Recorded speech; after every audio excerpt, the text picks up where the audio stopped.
श्री पंचकृष्ण मंदिर, टाकळी रोड, काठेमळा, कारका, नाशिक या ठिकाणचे हे मंदिर आहे, ही मूर्ती आहे। हे शक्ती प्रधान रुद्रपूर म्हणजे श्री गोविंद प्रभूंच्या संबंधित हा विशेष, जिथे शेंगुळगुड्डे श्री प्रभू बाबांनी फेकले आणि स्वामींनी घेतले, तिथून फेकले ती जागा। ती शाळा सिन्नर, बीज गोरक्षण म्हणजे नांदेड, यामध्ये 4 विशेष, डोमेग्राम येथील महावाक्य निरूपण, पिंड प्रदान, भांडे भेदन, ढगावरील आसनस्थान, मध्ये डोंगरगण, वांबुडी जवळ असणारं देवद्रोणी, राहेर भोजनता, इथे डोमेग्राम भोजनता, विहरण स्थान देगाव, भोजनता देगाव, हा रामटेक भोगराम, आणि हा पांढरा जो आहे तो मौन्यदेव सालबर्डी। इथे शक्ती स्वीकार जो हा आहे तो शक्ती स्वीकार स्वामींचा श्री रुद्रपूर येथील, हा मनसरचा हे जे आहे दोन्ही गुडे, गव्हाळगुडा आणि काळागुडा, हा पिवळ तळवली, क्षेत्र खाज, हा जो मोठा विशेष आहे रुद्रपूर येथील खोकलाई या तीर्थस्थानाचा आहे। सगळ्यांना विचारेल या व्हिडिओमध्ये की खोकलाई रुद्रपूरला कुठं स्थान आहे मला सांगा। 12 स्थानाच्या विशेषांचा ओटा आहे डोमेग्राम येथील आहे। वाकी, कल्याणनगर वाकी येथील आहे। चिंतामणी ओटा आहे, त्यामध्ये आहेर भोजनता अशा अनेक स्थान आहेत। भोगराम पण आहे, वेगवेगळे आहेत। हा सर्व तीर्थ माहूर माहूरचा, रुचिक ऋषी माहूरचा, पलटण पाणी फेकणे श्री गोपालकृष्ण महाराज, चक्रपाणी प्रभू श्री दत्तात्रय प्रभू महाराज, आहे गोवर्धन येथील। हा संपूर्ण 31 स्थानांचा ओटा या ठिकाणी आपल्याला सर्वांना नाशिकमध्ये आल्यावरती वंदन करायला मिळेल। तुम्हाला या मंदिराची जी मॅप लोकेशन आहे ते मॅप लोकेशन मी याच्या कमेंटमध्ये आहे, डिस्क्रिप्शनमध्ये आहे।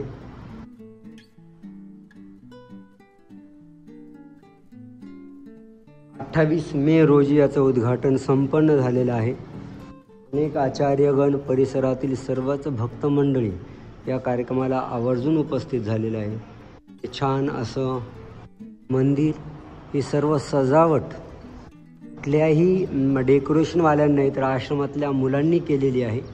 अशी छान सर्व सजावट गोपाल आश्रम बुलढाणा येथील सर्व मुलांनी हे सर्व काम केलेलं आहे।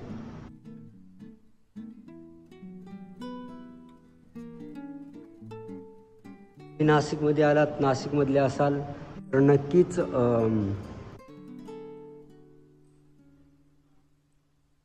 या मंदिरात या। असं हे छानसं सुंदर मंदिर,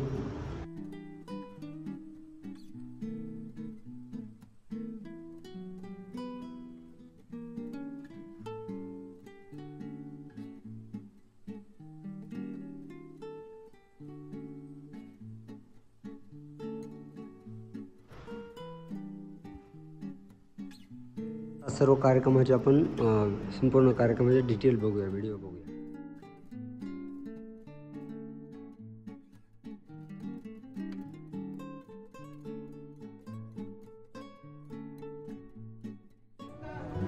सुकेनेकर बाबाजी यांच्या शुभ करकमलाद्वारे या ठिकाणी ध्वजारोहण होईल। त्यांचं पूजन करण्यासाठी सद्भक्त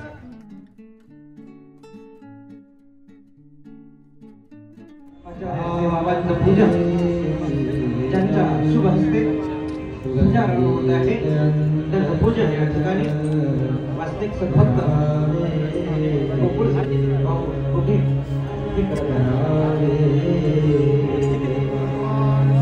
सर्वज्ञ श्री स्वामींच्या जयघोषामध्ये सर्वज्ञ श्री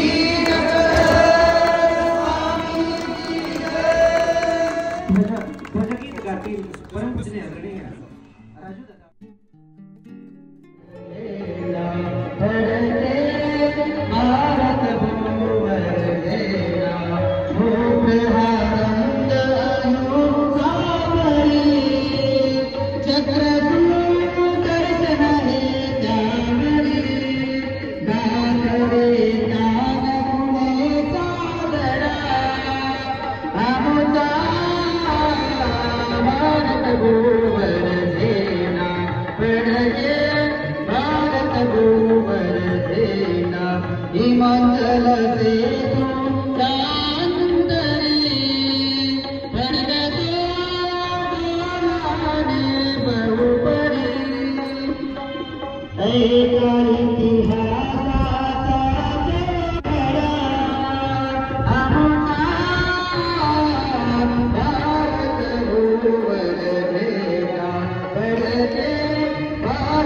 परमपूजनीय आदरणीय सभे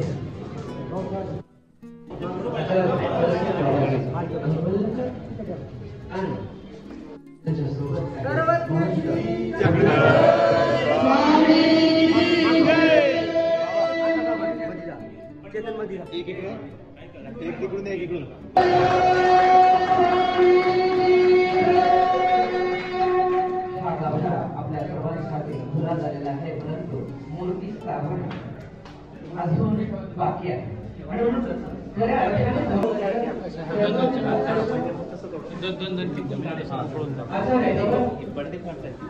निरंतर बाबाजी आंबेडकर यांच्या शुभ हस्ते या ठिकाणी मूर्ती स्थापना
Be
लांब्या बाबांचं पूजन या ठिकाणी संपन्न झालं.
पत्रं पुष्पं फलं तोयं श्रद्धयामि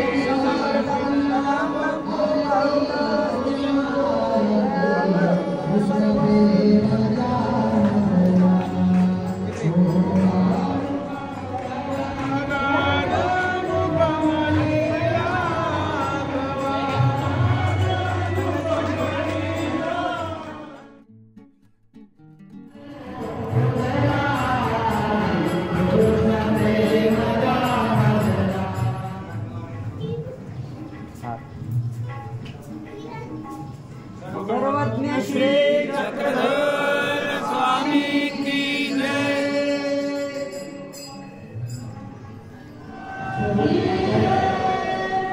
सर्व आचार्य आणि सर्व वास्तविकांना विनंती आहे की आपण मंडपाकडे चालायचं आहे, ज्ञान मंचाकडे चालायचं आहे. सर्वांना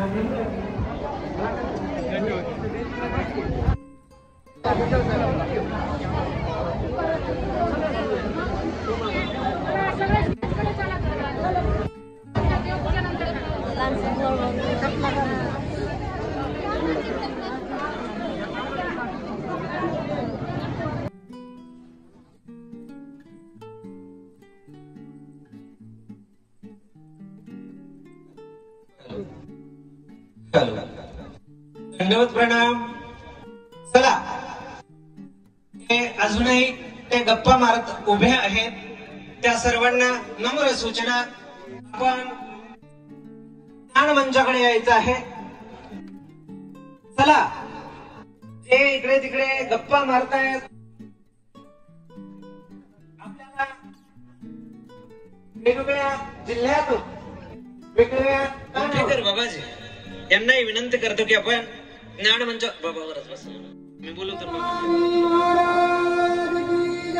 श्री गोविंद प्रभू स्वामी की जय. परमपूजनीय आदरणीय मिरजगाव येथून आलेले सुदाम राजदादाजी धाराशिवकर ज्ञान मंचावर उपस्थित व्हायचं आहे. त्यांच्यासोबत असलेले आदरणीय श्रद्धेय पात्रेकर बाबाजी यांनी जे पंथामध्ये बाल संस्कार या माध्यमातून समाजाला जे जागं केलेलं आहे आणि त्याचं प्रतीक म्हणून असे हे मंदिर या ठिकाणी उभे होत आहेत. आज या मंदिरामध्ये विशेष आहेत, 5ही अवताराचे आहेत. पण एक गोष्ट लक्षात घेण्यासारखी आहे की पंचकृष्ण म्हणतात, पंचदत्त का नाही म्हणत, महानुभाव पंथी पंचदत्त का नाही म्हणत, पंचश्री चक्रधर का नाही म्हणत, पंचश्री प्रभू का नाही म्हणत, पंच श्रीकृष्णच का म्हणतात. याचं रहस्य त्याच्या नामातच आहे. ते नाम म्हणजे या नामामध्ये यानंतर या मंदिराची खास खासियत नेमकी काय असते ते विचार करत आहेत परमपूजनीय आदरणीय महंत आलेगावकर बाबा मोजक्या शब्दामध्ये. धन्यवाद. काळजी करू नका, पाऊस आहे बाहेर, जाता येत नाही, त्यामुळे 2 तास मी आता सोडणार नाही. संपलं म्हणून टाळ्या वाजवल्या तर खरंच 2 तास सोडणार आहे म्हणून. कार्याध्यक्षपद त्याचप्रमाणे अध्यक्षपद आणि सर्व वंदनीय पूजनीय आचार्यगण, सर्वात प्रथम मी सगळ्यांना अशी प्रार्थना विनंती करेन की आपल्याला छान सुंदर मंदिर ज्यांच्या प्रेरणेतून प्रयत्नातून उभं राहिलं त्या उद्योगी बाबांना आपण सर्वांनी दोन्ही हात जोडून एका आवाजात आहे थोडंसं जागेवर झुकायचं आहे, तर याचं झुकायला सुद्धा जागा नाही. म्हणून आपण सर्वांनी एका जागेवर 3 शब्दामध्ये म्हणजे दंडवत दंडवत असं 3 वेळा मी म्हणेन तसं सर्वांनी आणि सर्व उपस्थित गुरुजनांनाही दंडवत बाबा, कारण बऱ्याच जणांचे दंडवत झालेले नाही, त्यामुळे सर्वांनी एका आवाजात दंडवत दंडवत दंडवत. धन्यवाद. बाबांनी मंदिराचं महत्व थोडक्यात सांगितलेलंच आहे, पण या मंदिराचं वैशिष्ट्य काय हे मी तुम्हाला थोडक्यात 1001 शब्दात सांगतो. फक्त 2 शब्दात मामणार नाही ना. असो, आपल्याला नाशिक जिल्ह्याचं भाग्य मी बऱ्याच वेळा नाशिकच्या प्रवचनांमध्ये सांगितलं आहे आणि युट्यूबवर सुद्धा सांगितलेलं आहे, परंतु नाशिक शहरामध्ये महानुभाव पंथाचे जे पंथीय साधक आहेत, पंथीय वासनिक आहेत, जे इतर जिल्ह्यातले आहेत, त्यांना मध्यवर्ती जागा राहण्याचं ठिकाण असावं, ज्यांना सुंदरलाही जाता यावं, ब्रह्मगिरी तिकडेही जाता यावं, गंगापूर आडगाव सगळीकडे जाता यावं, म्हणून सर्व पंथीयांसाठी हे मध्यवर्ती ठिकाण झालेलं आहे.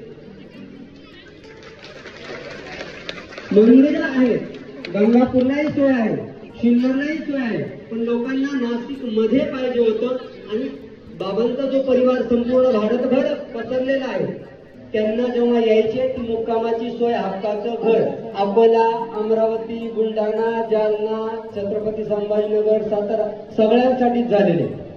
आता या मंदिराची खासियत काय मी तुम्हाला सगळ्यांना सांगतो. ज्याला ज्याला आपले स्वप्न पूर्ण करायचे आहे त्याने इथून पुढे 51 दिवस इथे रोज दर्शनाला आले तर सगळे स्वप्न पूर्ण होतील. त्याचं कारण काय बाबांनी आता सांगितलं, पंचावतार. नाही गोपालकृष्ण महाराज प्रसन्न झाले, दत्तात्रय प्रभू. नाही दत्तात्रय प्रभू, चक्रपाणी प्रभू. नाही चक्रपाणी प्रभू, श्रीगोविंद प्रभू. आणि कृपामावळी माझा देव श्री चक्रधर प्रसन्न होणार. जर गंगेवर गेले तर स्वामीच आहे, स्वामी नाराज आहे तुमच्यावरती, दत्तात्रय प्रभू घेतील. म्हणजे पंचावतार संबंधित विशेष तुम्हाला इथे वंदन करायला मिळणार. दुसरी खासियत त्यामध्ये 31 स्थानांचे 30 आणि 1 आपल्या घरात 2, 3, 4, 5 अवतारांच्या म्हणजे विशेष जास्त नसतात. इथे किती स्थानांचे आहेत? तुम्ही इकडे आलात आणि वंदन करून गेलात, किती स्थानांचं वंदन होईल? 31. आणि जर महिन्यातून 5 वेळा आले तर 150 वेळा, म्हणजे अकाउंटला बॅलन्स गोमट्याचा पुण्याचा वाढणार. दुसरी खासियत. तिसरी खासियत याच्यात फक्त विशेष नाहीये तर जे प्रसादवत विशेष आहे, छिन्नस्थळी, गुढा, क्षेत्रखार, पिवळतळवडी आणि भांडे भेदन असे 4 ते 5 प्रकारचे जे प्रसादवत विशेष आहे तेही सुद्धा इथे उपलब्ध आहे. म्हणजे तुम्ही इकडे आले, महिलांना सांगतो, यांना आग्रह करून साडी घेऊन द्यायला जातात ना, जरा इकडे चिमटा घेऊन इकडे आणायचं. इकडे आल्यानंतर आवर्जून जर तुम्ही 2-4 कमीत कमी 5 वेळा यायचं महिन्यातून, द्वारकेला बऱ्याच जणांचं काम असतं, तर ही खासियत आहे. सोबतच इथे आल्यानंतर तो बघा पूर्ण फ्लॅक्स लावलेला आहे. कोणता विशेष कुठला, आपल्या घरचा विशेष कोणता हे आपल्याला माहिती नसतं. आता आषाढी येणार आहे, कुठला प्रसाद घेणं देणं नाही, कपाळाला लावायचा पुढे सरकवायचा, विशेष कपाळाला लावायचा पुढे द्यायचा. इथे कोणता विशेष आहे ते विशेष दिलेले आहे आणि थोड्या दिवसांमध्ये त्या विशेषाची, त्या स्थानाची लीळा काय हे सुद्धा इथे लागणार आहे. म्हणजे पूर्णतः ज्ञानपूर्वक इथलं विशेष स्थानबंधन होणार आहे. तुम्ही सर्वांनी यावं, तुमच्यासाठी आहे. म्हणून या मंदिराचा आज कार्यक्रम संपन्न झालेला आहे. आदरणीय महंत श्री दत्ताराम बाबांनी मला सांगितलं, श्रीकृष्ण महाराजांचा जन्म कधी झाला, उन्हात की पावसात. मग तुमची भक्ती किती आहे बघितलं बाबांनी. बाबा लोक स्टेजवर, आम्ही सगळे पळून आलो, बाबा तुम्ही सांगत राहा. आणि आमचा विश्वास देवावर पावसावर असं कुठेतरी झालं, असं काही नव्हता. देवावरती विश्वास ठेवला, इथे आले, संपूर्ण मनोरथ पूर्ण होती. कुठल्याही स्थानामध्ये गेल्यावर पूर्ण होता, पण इथे आले तर तुमचे मनोरथ पूर्ण होतील. पुन्हा एकदा सर्वांना या कार्यक्रमासाठी तुम्ही सर्वजण आले, सर्वांनी बाबांना धन्यवाद रूपी पुन्हा एकदा जोरात दंडवत करायचा आहे, मनापासून दंडवत म्हणायचं आहे. दंडवत. आणि एकदा सर्वांनी जोरदार जयकार करायचा आहे. निदान फुगे तरी आणले पाहिजे.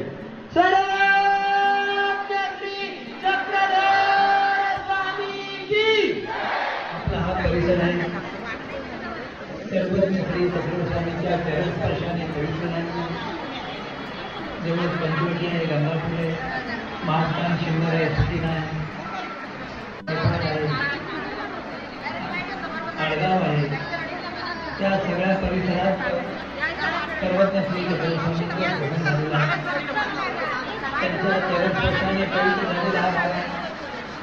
आणि या भागात आपण राहत आहात, आपण सगळे भाग्यवान आहे. आणि याच भागात आतापर्यंत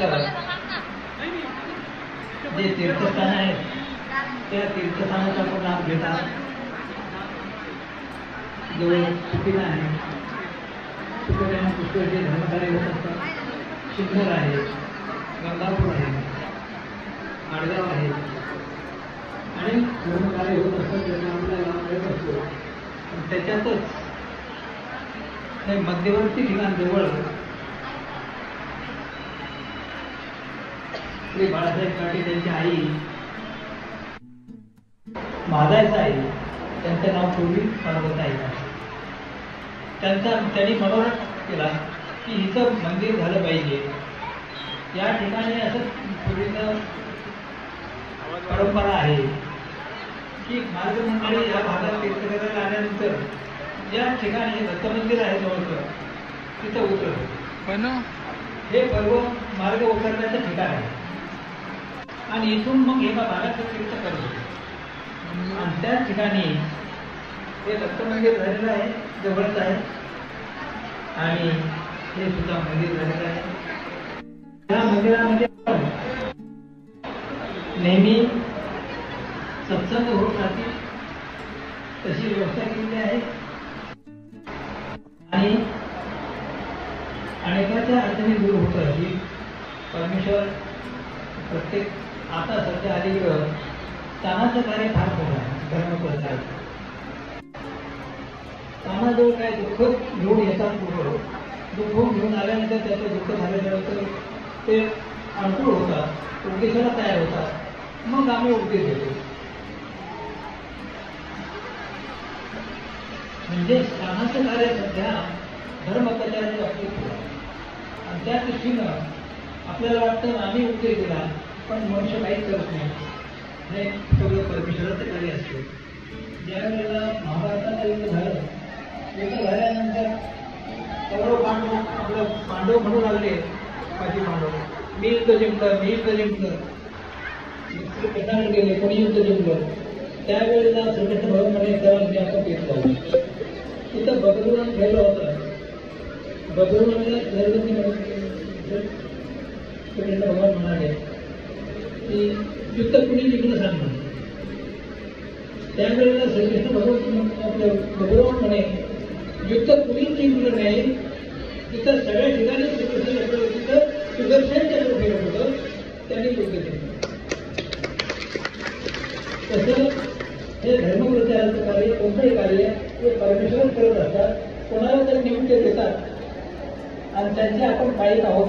प्रत्येकाने आपणच काय मानक मंडळीनेच काय आपण वासनिकाने सुद्धा ते कार्य हाती घेतलं तर परमेश्वर सुद्धा तुम्हाला त्याच्यात सहाय्य करतील, तुमच्या प्रपंचामध्ये सुद्धा सहाय्य करतील आणि तुमच्या शब्दाला किंमत राहील, तुमच्या याला किंमत राहील. त्या दृष्टीनं वाचनिकांचं सुद्धा असतं जागरूक राहायला पाहिजे.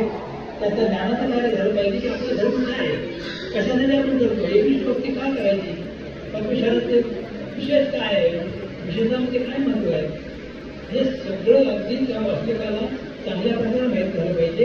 इतर धर्माचा आणि आपल्या धर्मात काय फरक आहे हे चांगल्या प्रकारे प्रभावीपणे सांगता आलं पाहिजे एकमेकाला. त्या शिक्षणाचा फायदा. शिक्षण नुसतं पोट भरण्याचं साधन नसून शिक्षणाचा फायदा ज्या वेळेला तुम्ही परमेश्वराच्या सेवेत घ्याल त्यावेळेला आपल्या जीवाचा उद्धार होतो.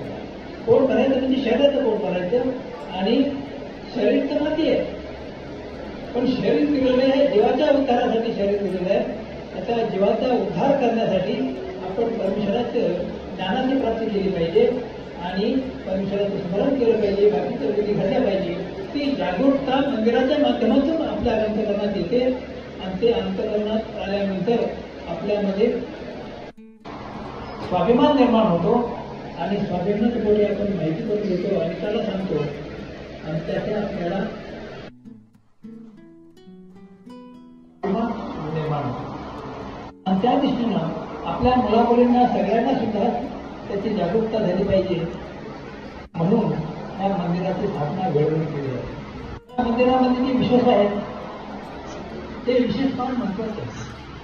स्थानाच्या ठिकाणी सुद्धा स्वयंअष्टदेव आणि या स्थानाच्या ठिकाणचेही विशेष आणलेले आहेत ते सुद्धा तितकेच महत्वाचे असतात. त्या दृष्टीनं आपण विशेषतः वेळा आठवून विशेष नमस केला त्याचा फायदा विशेष होतो. आपल्या घराचे सुद्धा विशेष प्रत्येक विषयाचे जे वेळा माहीत पाहिजे, वेळा आठवून विशेष केला पाहिजे. आता समजा छिन्नस्थळीचा विशेष आहे, छिन्नस्थळ विषय समोर आल्याबरोबर आपल्याला छिन्नस्थळीचं मंदिर दिसलं पाहिजे. तिथं स्वामी कधी आले, किती वेळ मुक्काम केला, काय केलं हे सगळं कोणाकोणा वेळपण केलं, किती आणि तिथून पुढे गेले हे सगळं आपल्याला आठवलं म्हणजे विशेष केलेला पाहिजे. तसं प्रत्येक स्थानाविषयी आपल्याला जागृती झाली पाहिजे. त्याच्यासाठी अभ्यास करणं महत्वाचं आहे आणि त्या अभ्यासाचं केंद्र म्हणजे मंदिर आहे. मंदिर हे नुसतं मंदिर म्हणजे आरती करून करण्यासाठी नाही तर अभ्यासाचं केंद्र आहे. त्या दृष्टीने आपल्या सत्संगोत्राची सगळं आहे कशी व्यवस्था केलेली आहे, तशी इतर काही चालू राहणार आहे, पूजा होईल आणि त्या दृष्टीने आपण त्याचा लाभ तर या समारंभाच्या निमित्ताने या ठिकाणी श्री आदरणीय माता गोपीकर बाबाजी ज्यांच्या हस्ते ध्वजारोहण झालं, श्री आदरणीय सुखेलकर बाबाजी ज्यांच्या हस्ते मूर्तिस्थापना झाली, श्री आदरणीय तपस्विनी पूनमबाईजी त्यांच्या हस्ते सभामंडप उद्घाटन झालं ते आंबेवडगावचे बाबाजी. या ठिकाणी अनेक माणसांच्या हस्ते अनेक कार्यक्रम संपन्न झाले. तरी या ठिकाणी उपस्थित राहिलेले सर्व आदरणीय वंदनीय साधू संत महंत व या कार्यक्रमाच्या निमित्ताने उपस्थित असलेले सर्व बंधू आणि भगिनी, हे आता मंदिरच्या रूपाने या नाशिककरांसाठी बाबांनी फार मोठं योगदान आपणाला दिलेलं आहे. मंदिराचं माध्यम मंदिर जर नसेल तर आपण आपलं इच्छित कार्य घरी बसून पूर्ण करू शकत नाही. आपल्या आशाकांक्षा जर पूर्ण करायचं असेल तर आपल्याला मंदिरात जाणं हे अत्यंत आवश्यक आहे. या ठिकाणी स्वामींनी सांगितलेली एक कथा सांगतो. चक्रधर स्वामी ईश्वरावतार आहेत आणि ईश्वरावतारांनी जी देवीदेवतांच्या नादाला लागतात त्या संदर्भात एक कथा सांगितलेली आहे. ती कथा आपल्याला सर्वांना माहीत असेल. एक राजा असतो, त्याचा जे वन फुलांचा बगीचा असतो तो वाढलेला असतो. 12 वर्षाचा दुष्काळ पडलेला असतो आणि त्या दुष्काळामध्ये एक अन्य संत त्या बागेत येऊन बसलेला असतो. बागेत येऊन बसल्यानंतर ती बाग पाऊस न पडताही फुलं लागते, फुलं येऊ लागतात आणि त्या बागेतला माळी मग ते फुलं घेऊन राणीकडे जातो देवाला फुलं वाहण्यासाठी. आणि मग फुलं पाहिल्यानंतर राणी म्हणते, बाबा अजून तर पाऊस झालेला नाही आणि फुलं कुठून आले, कशी तर तो माळी सांगतो की फुलं आपल्याच बागेतली आहेत. आपल्या बागेमध्ये एक संत आलेला आहे, त्या संतांच्या प्रभावाने आपली बाग फुलू लागलेली आहे. राणी निरोप सांगते त्या संतांना म्हणावं, राजवाड्यामध्ये या, मला आपलं दर्शन घ्यायचं आहे. संत निरोप देतात की गरज असेल तर इथे या. तर ती राणी दर्शनाला त्या ठिकाणी संतांच्या जाते. त्यांचा प्रभाव पाहून आकर्षित होते. राजाच्या पुरोहितांना, धर्ममार्तंडांना त्यांच्या काळच्या ही गोष्ट पटत नाही. महाराणीनं जायचं आणि एका क्षुल्लक संतांच्या पाया पडायचं, ही गोष्ट बरोबर नाही. म्हणून राज पुरोहितांनी ही गोष्ट राजाला सांगितली की राणीला तिथे जायचं बंद करा. त्याला पाहिजे तर इकडे बोलून घ्यायचं संतांना. राजाची आज्ञा निघते, राणीला जायचं नाही. राणी जाणं काय सोडत नाही. शेवटी एक दिवस राजा फरमान काढतो, सैनिकांना सांगतो रस्त्यात उभे राहा, तलवार घ्या आणि जर राणी तिकडे जाताना दिसेल तिचं मुंडकं घ्या. राणीला विचार पडतो. राणी निरोप देते त्या संताला. संतांकडून निरोप येतो, इच्छा असली तर येते, नसली तर नाही येणार. राणी जाऊ लागते. आपल्याला सर्वांना जी गोष्ट माहीत असेल स्वामींनी सांगितलेली आहे. आणि मग राणी जाणत असताना प्रत्येक सैनिक विचार करतो ती राजाची राणी आपण मारली तलवारीने, आता उद्या राजा आपल्याला बाकी मिळेल, तो म्हणतो पुढचा मारेल, तो म्हणतो पुढचं मारेल. असं करीत राणी जाते, दर्शन घेता येते. स्वामी सांगतात एक साधारण संतांच्या दर्शनाने जर एवढं होऊ शकतं तर आम्ही ईश्वर आहोत. आमच्या तेवढी श्रद्धा जर तुम्ही आमच्याकडे ठेवली तर आम्ही काय करू शकत नाही. येथे त्या दर्शनात त्यांना राहायची राणी काहीतरी सूत्र आहे तर तिचं रक्षण आम्ही न करू शकत नाही. तर अशा प्रकारचं स्वामींनी आपल्याला आश्वासन दिलेलं आहे. कुठल्याही देवी देवताच्या संतांच्या मागे लावायची काही गरज नाही. याच बरोबर या मंदिराचं नाव पंचकृष्ण आहे. भगवान कृष्णाने गीता सांगितलेली आहे आणि गीतेचं फार मोठं आश्वासन आहे.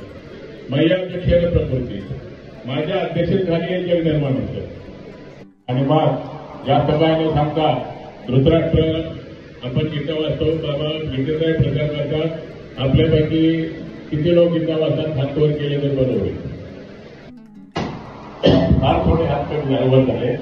मला सुद्धा इथे असं सांगायचं आहे की कुठलाही कार्यक्रम असतो, कुठलाही पिक्चर असतो तर त्यात नायक असतो. नायकापासून सर्व सुरुवात होते. महाभारताचा नायक जर पाहिजे तर भगवान कृष्ण किंवा धर्मराज किंवा असे कोणी आहे. परंतु भगवद्गीतेचा पहिला श्लोक आहे धृतराष्ट्र. भगवान श्रीकृष्ण वाचन नाही, सगळे श्लोक आहेत भगवान कृष्णाचे, काही आहेत अर्जुनाचे, पण एकच श्लोक आहे आणि तो 1 नंबरला. याचं कारण असं आहे की ते एक लक्षणार्थ आहे. लक्षणा म्हणजे आमच्या तुमच्या भाषेत सांगायचं झालं तर एक बाई दुसऱ्या बाईला म्हटली तू म्हस आहे, मसाड आहे, म्हैस प्राणी, तर त्या बाईला काही 4 पाय असतात का? तर त्या म्हशीसारखे तुझं गुणधर्म आहे. या ठिकाणी हा जो अर्थ आहे धृतराष्ट्र हा आंधळा होता आणि ते वाचूनही आपण आंधळेच राहणार, त्याप्रमाणे वागत कुणी नाही आणि म्हणून धृतराष्ट्र सुरू आहे. त्या ठिकाणी संदेश सांगतो थोडक्यात शेवटी या युद्धाचा किंवा या जगाचा काय या जीवनाचा काय परिणाम आहे. मानवी जीवनाला उद्देशून ही गीता सांगितलेला आहे. संदेश शेवटी सांगतो यत्र योगेश्वरा कृष्ण, माझं मत म्हणतो संजय, यत्र पार्थ धनुर्धर तत्र श्री विजयो भूर्य ध्रुवानी मंदिर म्हणा की हे धृतराष्ट्रा जिथे भगवान कृष्ण आहे आणि त्याचा भक्त आहे निरंतर, त्या ठिकाणी श्री संपत्ती, सत्य, विजय, आरोग्य सगळं काही नांदणार आहे असं माझं मत आहे.